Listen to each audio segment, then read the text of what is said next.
program. What you talking about? The program. The program. Get with the program.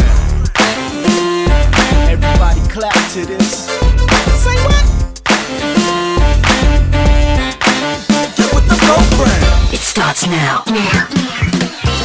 Hello and welcome to Get With The Program Radio Show. I'm your host, Gary Jones. Now, Get With The Program Radio Show is a multicultural, informative, relevant, and entertaining one-hour weekly show offering you a combination of diverse interviews with questions and comments. And as always, we will act as a positive source of information. Now, listen, if you want to be a guest on the show, all you have to do is log into www.getwiththeprogram.biz. Shoot me an email, leave me a message. You never know. You may have a conversation that we would love to talk about.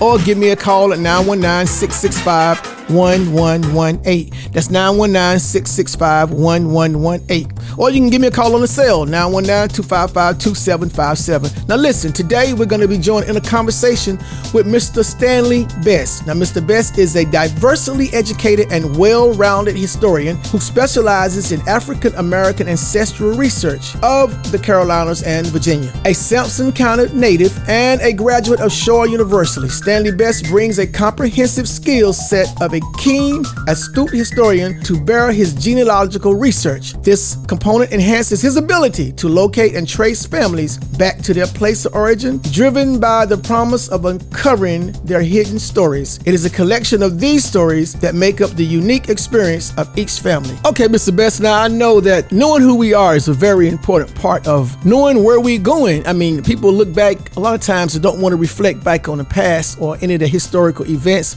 or anything that's historically known about themselves. So let's get right into this. My first question is, Mr. Best, when we talk about genealogical services, when we talk about our past history, what are we talking about? What we're talking about is a collection of genes that make us who we are. That is geographical, and spread us across the world and involves all of humanity. So what we're talking about, Mr. Best, is that in some form or fashion, everybody in this world, particularly North Carolina and the United States, everybody in this world, we're all connected in some form or fashion. Is that what we're saying? Well, color and hair texture are a result of environmental forces or external forces like climate, heat, etc. When we talk about Africa, would you say that everybody came from Africa? I mean, I know that, but I'd like to hear you explain that. Everybody, basically, we all come from Africa. I would say all of mankind comes from there. The Chinese did a massive study several years ago in efforts to determine their origin. When it was all said and done, they concluded that they had, in fact, come from Africa. Mr. Best, this is interesting right here because I hear a lot of people, particularly African Americans, particularly black folk, I hear a lot of us as saying that we come from Indians, that I hear them a lot saying that we come from Cherokee, we're connected to Cherokee, the Blackfoot Indians and things of that nature. Is that true? How can you explain that? Because I'm just trying to figure out if they were the first Native Americans here, but we came here. So what is the connection? How are we connected, if so? It's a very popular tale that is often propagated through various families. But the majority of folk who make that claim end up being part European. Of all the people I've known who have done their DNA, if they had any Native American, it'd only be about 1%, and that's really nil.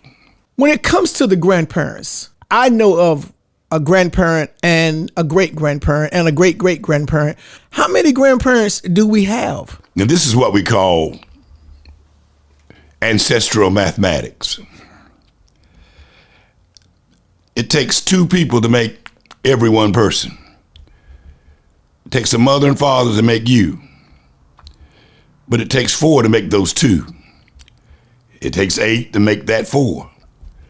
16 to make the 8, 32 to make the 16, 64 to make the 32. Now, in relation to the culture and bloodline, and also the bloodline being mixed, through slavery, through when African-American women were raped and the bloodline was mixed, they had children that was mixed black and white. Does that have any effect today on our behavior? Okay, first of all, bloodline is one of those terms that emerged from the colonial mind, because pretty much the Human Genome Project has determined that each of us have descended from the same people. But culture now is significant because culture is defined as a mode of behavior. So even with our closest cousins and aunts and uncles, we share genes, yet our behavior differs. Our morals and valuations differ. So we still suffer from the exposure now, the racialized thinking of the founding fathers. And sometimes that comes out, black blood, white blood, all blood is the same. Okay, well, what about the complexion of black and whites? Where does the skin tone come from? Well, white, race, black, all these, it's American mythology. Race is a construct. And many historians date the creation of whiteness 1691 Virginia. In all of antiquity, in all of history, no one has ever been separated based on physical external features, such as hair. In fact, in most of the civilized world at the time, in antiquity, everybody was black and brown. Mm-hmm. So 1691 is interesting. The reason we know, if we go back and check all the paperwork in Jamestown, Virginia, when they first come in 1607, none of those pilgrims, if we will, are called white. Into the latter part of the 17th century and toward the end of the 18th century or the middle 18th century, race has been codified and made law. I guess I want to know now, why are the skin colors different in relation to the pigmentation? Because I know that the sun and different places where we're from, but explain that pigmentation to me. Once again, skin pigmentation is predicated on the ancestry. Europeans who migrated to the northern regions, the northern climes, if you look at the globe, everybody below that equator is brown and dark. But they only constitute 10% of the global population, though. So there again, physical phenotypes predicated on external pressures like climate, weather, geography. Now, in the context of why do we have variations in color within our communities, the answer is fairly obvious. DNA is all geography. Anytime you have people of whatever nationality or whatever ethnic group you want to call it, when you put them together, these genes are going to be absorbed together. In other words, they go, Thomas Jefferson is the quintessential story of America when it comes to the mixing of the races, if you will. I don't like that language. But that replayed all over this nation. I have people in certain parts of North Carolina and down in Ahoskie, Hertford County, Franklin County, Nash County. There are people who are on paper deemed as African American, but you couldn't tell it if you see them. I hear people sometimes don't want to accept the past. I mean, I hear people all the time look at me and say, why do you always have on your show talking about past history of things that we want to forget? I guess my question to you is, Mr. Best, how important is it to know our past? Well, knowing your past cannot be overestimated, because if you do not understand your past or know your ancestors, you will not know yourself very, very well. So I would say knowing your ancestors is knowing yourself a little bit better. But not only that, you have health implication. Because many times medical problems come down the line like clockwork. Okay, great. Mr. Best, what we're going to do here, we're going to take a break. When we come back, we're going to have more conversation with Mr. Stan Best. Listen, don't touch that dial. We'll be right back after this. Hello and welcome back to Get With The Program radio show. Again, I'm your host, Gary Jones. Now listen, today we're joined in a conversation with Mr. Stan Best. Stan is a genealogical, ancestral search type guy. This guy can dig right into your history, right into your backgrounds, and tell you a lot about yourself. And today we're having a wonderful conversation, man. We're going to break it down. But Mr. Best, before we took the break, I did ask you, how does our past history tie into our medical conditions? Well, you know, when you go to the doctor, he always wants to know, there's a certain malady in your family. Did your daddy have this, or did your father have that? Because along with genes that are passed down from our forebears, certain diseases come down the line. Mm-hmm. Even life expectancy. When I get to my 8th great-grandparent level, one of those lines, you will have people who die in their 50s shortly after. Now, another line, they live routinely, on average, excess of 80 years, and so on and so forth. Also in those lines, certain specific diseases are prevalent. Diabetes on one, heart problems on the other. And one of the advantages of being more familiar with your ancestors is it will give you an idea of what you might likely have. Mm-hmm. If your father died of a heart attack and his father died of a heart attack and that father's father died of a heart attack, then you might be cognizant of your heart. So would that explain why when you go to the doctor, they want to know your history, your parents, that's basically what we're talking about. Precisely. Now, when it comes to your ancestral searches, Mr. Best, now, what do you find that most African Americans that you saw suffer the most when it comes to your history? What did we die of? Well, it varies. Like I just said, let's talk about the ancestral math, okay? Mm-hmm. You have 4 grandparents, but you have 8 great-grandparents, 16 great-great, so on and on. And each one of these lines now are going to suffer from different maladies, okay?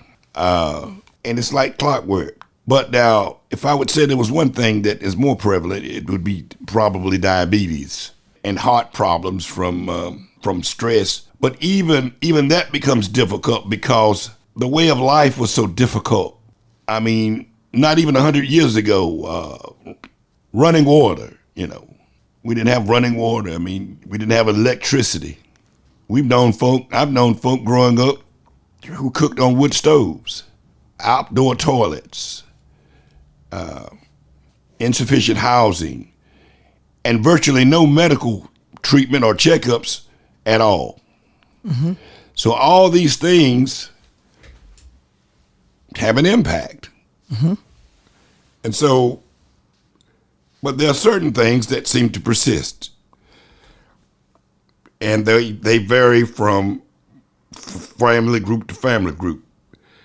Each one of your lines typically will have a unique or distinct malady that seems to recur.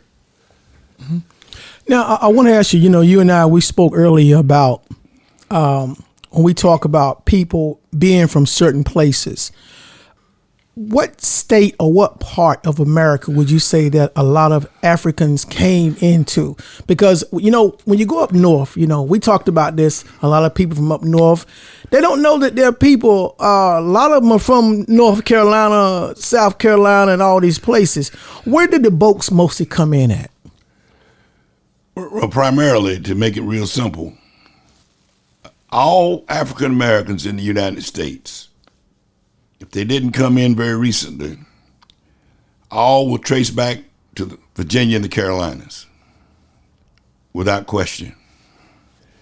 Even on my DNA, it shows movement from Virginia in the 18th century. There was a slave jail in Richmond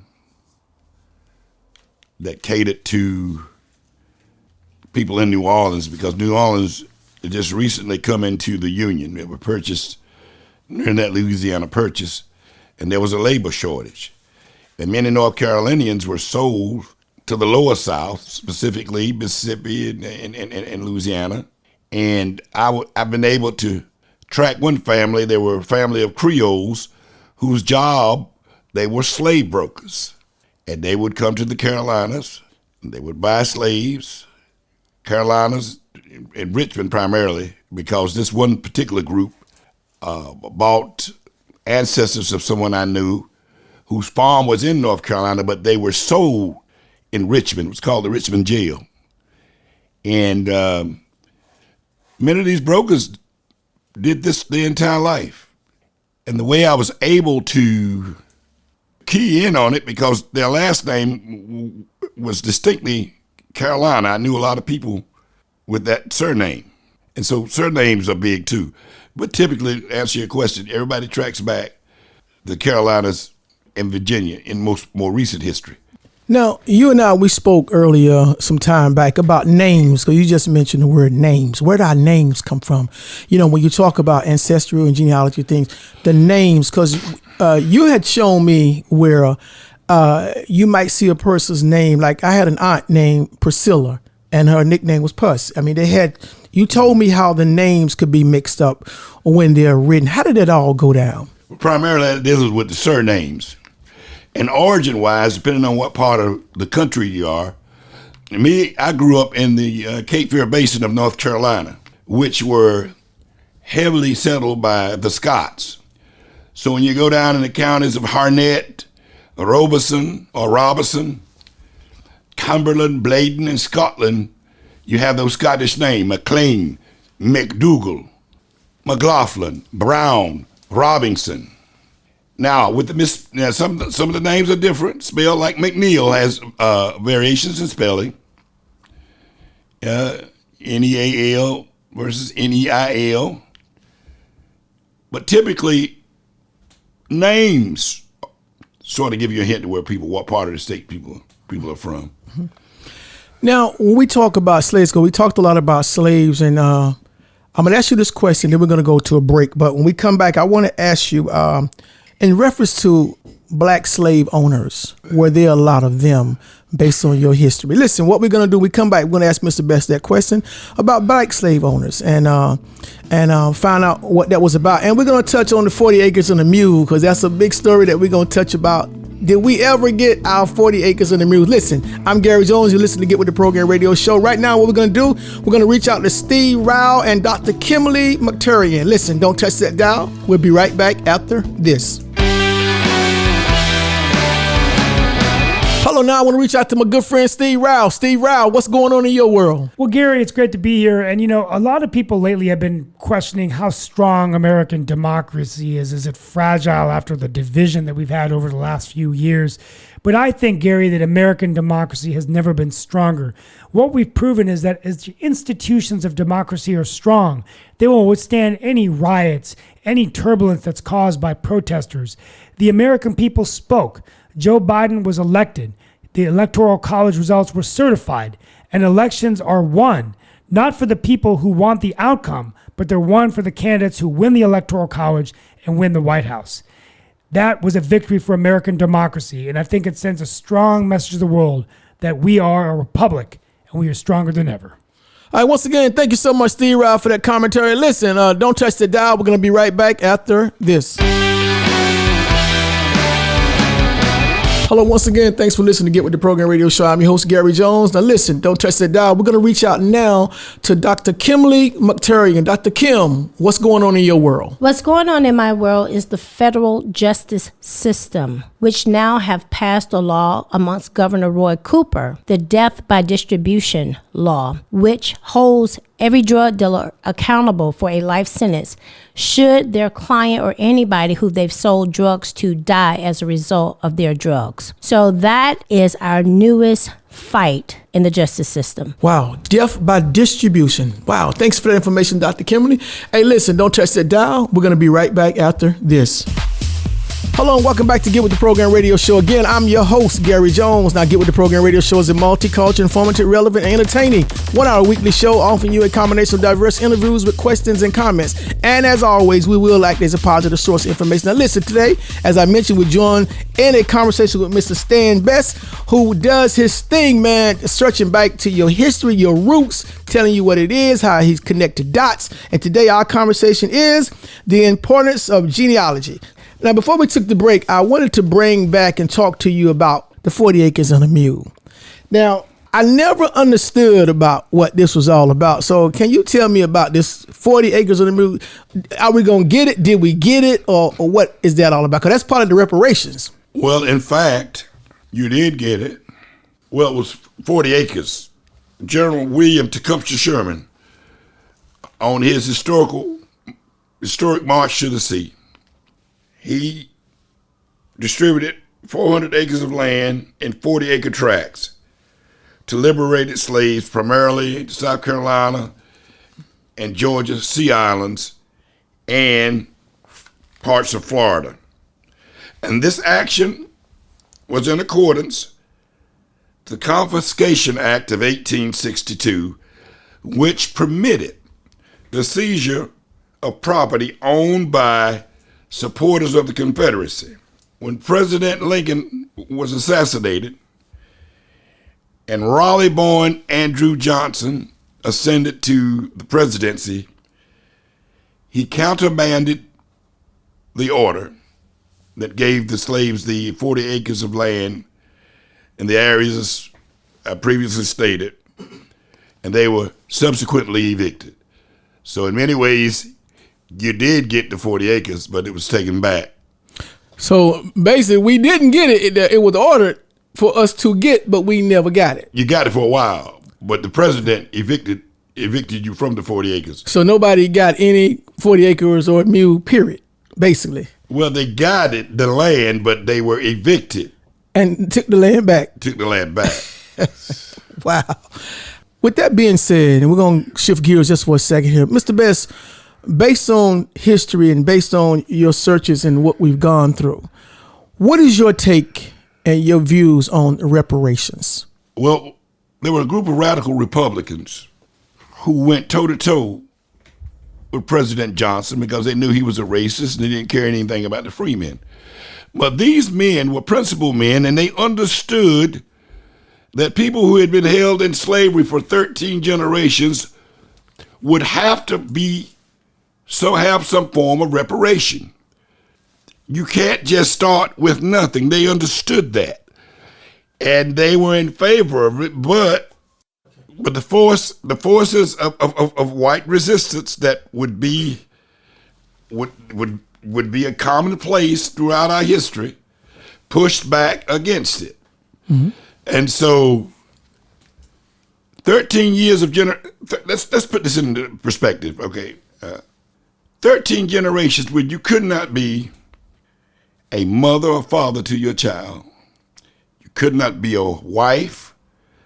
You could not be a husband. And so after 3 centuries and nearly 13 generations, you're set free. In my case, my great-grandfather was the first product in my lineage since being in this country that came from a legally married family. So what kind of life was that, being raised by people who never knew what a nuclear family was, who never had the experience, who never understood how to treat a child? Mm-hmm. And so you can see why we have some dynamics, sometimes forms of mental resistance, mental psychiatric damage. Mm-hmm. Because I remember this grandfather I'm telling you about, whose parents were born slaves, mm-hmm. and he was not very nice, emotionalist, and when he beat my great uncles, he beat them like he was beating slaves. So there's damage there, which requires repair. The root word of reparations is repair. You can't compete financially with people who have been inheriting land and money from all 8 of their great-grandparents, and you're only 3 generations removed, and you're going to tell me you're not going to have some dysfunction? Please. Good information, Mr. Best. Wonderful information. I tell you what we're going to do. We're going to take another break here. And when we come back, I want to ask you this because, not only are you a genealogical person, you also a historian, as we mentioned at the beginning of the show. Listen, don't touch that dial. We're going to be right back after this. But right now, I want to reach out to Ursula Camille and comedian Gravedigger. Don't touch that dial. Be right back after this.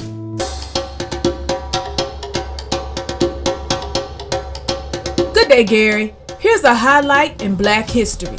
Garrett Augustus Morgan Sr. was born March 4, 1877 in Claysville, Kentucky. He was an African-American inventor, businessman, and community leader.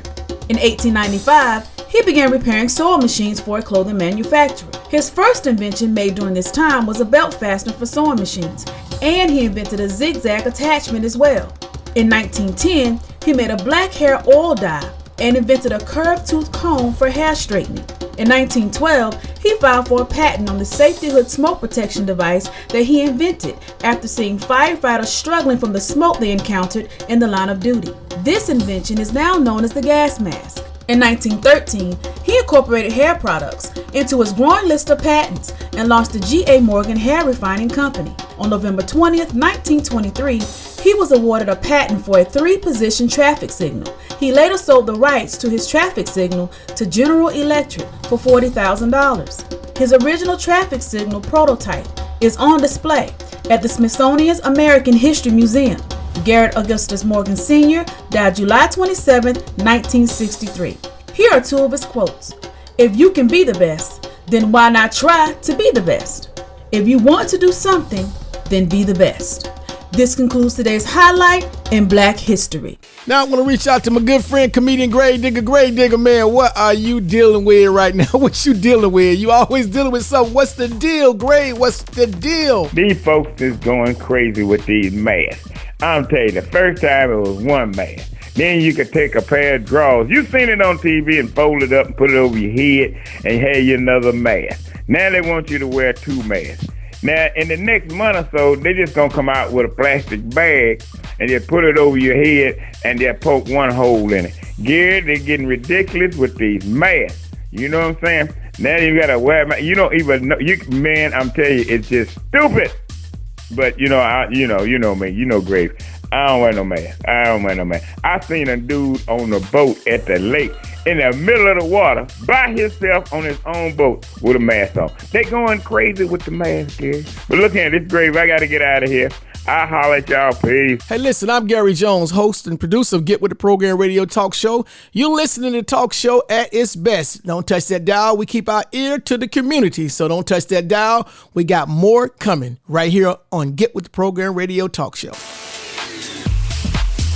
Hello and welcome back to Get With The Program Radio Show. Again, I'm your host, Gary Jones. Now listen, today we're joining the conversation with Mr. Stan Best, who is the genealogical services guy. He does, listen, this brother can find out who you are, where you from, and put it together. And I'm so glad that to be able to get him off the road in here with me today. And listen, before we get started, Mr. Best, I want to say welcome back, first of all. Thank you. And now, Mr. Best, before we get started in the show, if somebody wants to find out where they're from, their ancestors, plain and simple, you can find Mr. Best on my website. Thank you for that. You can find Mr. Best on my website. I'm going to have his information there. So if you want to look him up, you'll be able to find his phone number, information, and reach out to him directly. Now, and speaking of what we just said, if someone wants to start a search, what's the best way? How do they start? Well, in recent years, we've been fortunate enough to, we want to give thanks to the Latter-day Saints who have sort of curated much of the genealogical records across the nation. You have that, but as a practical matter, the first thing you do is you start with a birth certificate. You lead from a birth certificate to a death certificate. You examine the census reports, and that's pretty much it. I mean, sometimes family lore or family histories can be tricky, and so I would caution you to always do a thorough search the newspapers, go to cemeteries. And don't get me wrong, family tradition is good, but sometimes you have to be a little cautious. And when we talk about being cautious, what are some of the problems that we could run into? Well, sometimes people like to embellish their histories, you know. I think more people claim to be Native American much more than they actually are. Yeah, we did talk about that. I heard you mention census. How accurate is the census based on your searches? Fairly accurate. Some of the problems you run into is names have several variations depending on the name. Some names have at least 5 different variations in spelling and so forth. Now, the difficulty with some of our ancestors, they changed their names. People changed their names as late as the 1920s. And so you have to be watchful for that. And also with death certificates, you have to make sure that the person or informant that gives the information, you have to make sure that he's a member of the family who would know them intimately, because sometimes you get the wrong parents listed because he doesn't know. But the census are pretty good in putting you on location, letting you know where certain people lived. And also it's good at clearing up discrepancies in births, because recently I was talking to a gentleman who was under the impression that his mother was born in 1938. But on the 1930 census, she shows up as 2 months old. And her mother dies in 1932. So she couldn't have been born in 1938. But sometimes, many times in the 30s and 40s, we did not go to the city hospitals for obvious reasons, and doctors would deliver you at home. In fact, Dr. Simon, I will never forget him. Dr. Simons, he delivered me at the house. It was on Wednesday morning. But a lot of people were attended by midwives. Sometimes midwives reported your birth to vital statistics, and sometimes she didn't. But in that case, the census was able to shed more accurate light and clear up the confusion as to the true birth date of this particular person. Now, I do want to ask you, how far back can a person go when they're looking now? How far can you go back? Well, for African Americans, on average, you go back to 1830 or 1809 or 10. But African Americans who descended from free persons typically can go back further. But one of the biggest roadblocks for African Americans that's different from our European brothers and sisters is that the institution of slavery essentially destroyed the family cohesion. Your names were changed several times. Your identity at the drop of an execution of a bill of sale, your identity is transformed. But for many of my brethren that came from Scotland or England, their reports go all the way back to the 14th centuries. But for us, it's difficult because of the history of chattel slavery. I see. So what I'm hearing is that they weren't keeping records on us like that. We weren't keeping records of who we were. So, wow. Now, it's interesting that you said that in relation to names and name changes and religion. When it comes to religion, how does all that tie in with our history and searches and ancestry? Because that religion changed a lot. Well, first of all, I don't want to get in trouble. You know, religion can get you into trouble. But in America, Christianity and white supremacy cannot be separated. Let me make sure I heard that. Christianity and white supremacy cannot be separated. And where is that relation? How do you put that together? Well, it goes back to when England first colonized America. And while in the Bible there were conflicts between Israel and other humans of the area, these conflicts were never based on color or any kind of race. But the English founders read that into the fantasies of their God and their religion, and so they began to see things in terms of inferior, superior.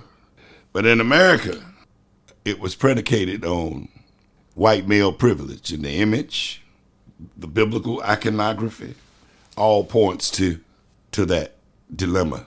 So what I'm hearing, if I'm not mistaken, I'm hearing that we have been bamboozled by an impression.